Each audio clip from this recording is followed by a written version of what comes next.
Hello everyone, today we're going to discuss a rather debated and interesting question. What happened with the shot at the end of the game after the final cutscene? Did Claude kill Maria or did he shoot in the air? The answer remains unclear. The first thing to note is that Claude definitely did not kill Maria. This is reliable information. He simply could not have decided to do so. Now I'll explain why. Who is Claude? This is a man devoid of moral values, evil, ruthless, and vengeful. He acts only in his own interests if it brings him profit. At first glance, it may seem that Claude is just an executor of other people's errands, but in fact, he is moving towards his main goal: killing Catalina, with whom he had a relationship for 10 years. The actions in GTA San Andreas take place in 1992.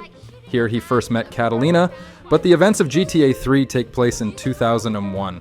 During all these 9 years, there certainly were love and feelings between them. Imagine how it is. The person with whom you spent a decade and went through a lot of hardships, whom you trusted as much as yourself, suddenly betrays you in the most brutal way. This is a real blow to Claude, and he is ready to do anything to get to Catalina using any means necessary, even if it means working for other people and completing their difficult tasks. Claude is not an average enforcer of someone else's tasks. He is an independent character who doesn't care about anything but achieving his own goals. The initial meeting between Claude and Maria takes place in the house of Salvatore Leone. They have been in a relationship with her for a long time. As we learn from the events of GTA San Andreas, there was definitely a connection between Claude and Maria.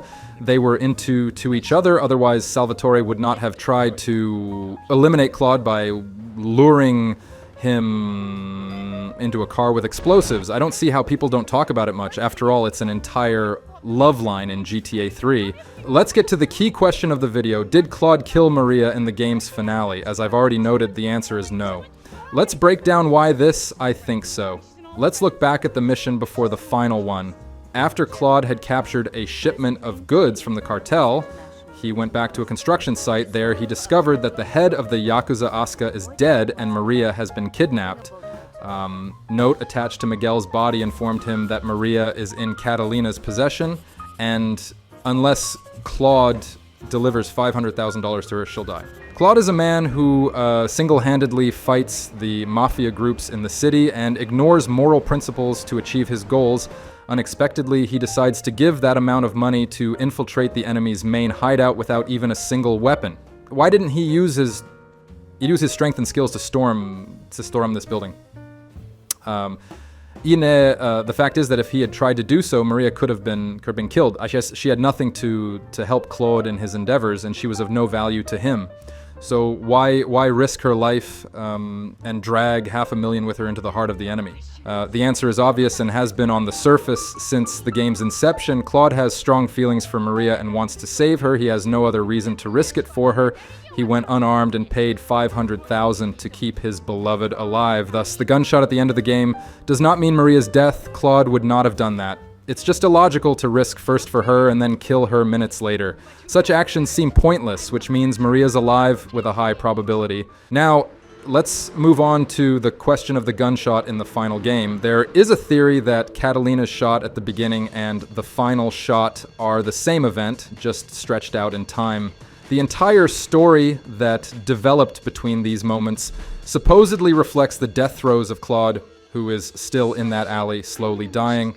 However, this is only a theory without hard evidence. The question of who made that gunshot was asked to the developers, and they admitted that they can't give a definite answer. They also mentioned that Maria had a rather lengthy and annoying speech. This led to someone in the sound department deciding to put an end to her protracted monologue by simply adding the sound of a gunshot. In other words, Claude fired a shot in the air to silence Maria. There's some logic and justice in that.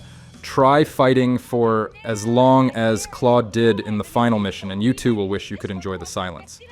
Besides, his nerves were not at their best. In addition, Claude couldn't just ask Maria to be silent with words since he was not good at speaking, so he chose this method. In the end, one of the questions got an answer, and one of the mysteries ceased to exist. Thanks for watching. Subscribe to the channel not to miss new videos. Bye, everybody.